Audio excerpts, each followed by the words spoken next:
جس پر قربانی واجب ہو اور قربانی کے دن گزر جائیں، اس نے قربانی نہ کی ہو،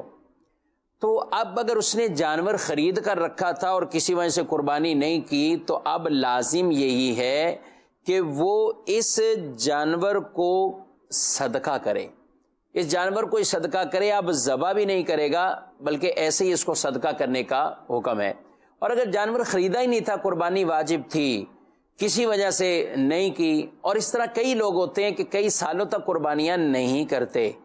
تو بعض خواتین بھی ایسی ہوتی ہیں، بعض گھروں میں افراد ایسے ہوتے ہیں کہ دو پہ واجب ہے، 4 پہ واجب ہے، لیکن وہ ایک آدھ قربانی کوئی کر دیتا ہے، بقیہ نہیں کرتے۔ تو بہرحال جو بھی صاحب نصاب ہو اور قربانی اس پر بنتی ہو، یعنی واجب ہو،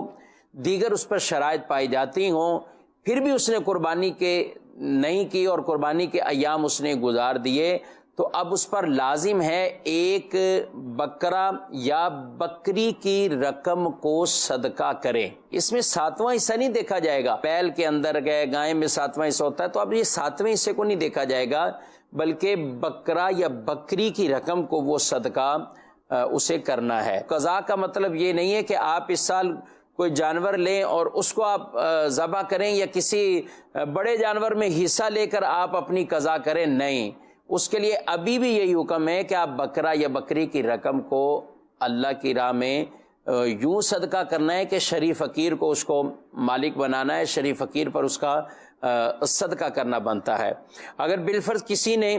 ابھی بڑے جانور میں 1-2 حصے پچھلی قربانیوں کے شامل کر لیے، جی یہ بہت سی جگہوں پر ہوتا ہے، اور میں ایسے تمام احباب جو اجتماعی قربانیاں کرتے ہیں یا کچھ افراد مل کر قربانی کا ایک بڑا جانور خرید رہے ہوتے ہیں،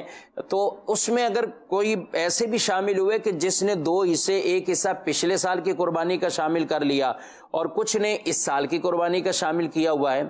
تو قربانی تو ہو جائے گی، لیکن یہ جو جنہوں نے پچھلے سال کی قربانی کے حصے اس میں شامل کیے ہیں، ان کا وہ واجب ادا نہیں ہوا، یہ ان کی طرف سے نفل ہو جائیں گی، اور ان پر بکری یا بکرے کی رقم کو صدقہ کرنا یہ لازم رہے گا، یہ ان پر واجب رہے گا۔ اور یہ جو قربانی کے بڑے جانور میں کچھ حصے اس سال کے شامل ہوئے، کچھ سابقہ سالوں کے شامل ہو کر 7 حصے پورے کر لیے گئے، تو اب تمام کا تمام گوشت صدقہ کرنا ہوگا۔ جنہوں نے اس سال کی بھی قربانی کی ہے ان کے لیے بھی یہ درست نہیں ہوگا کہ وہ اب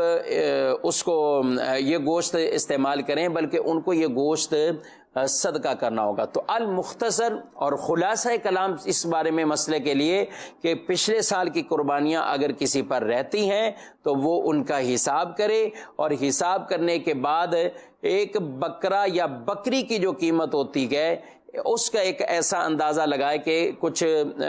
درست اندازہ لگائے کہ زیادہ سے زیادہ ہی پیسے چلے جائیں، کم نہ ہوں، تو وہ ہر سال کی قربانی کے بدلے میں ان پیسوں کو وہ صدقہ کریں، فقیر شرعی کو وہ پیسے دیں۔ جس طرح زکوٰۃ کی رقم ہم فقراء پر تقسیم کرتے ہیں، فقراء کو دیتے ہیں، اسی طرح اس رقم کا بھی بہرحال حکم ہے۔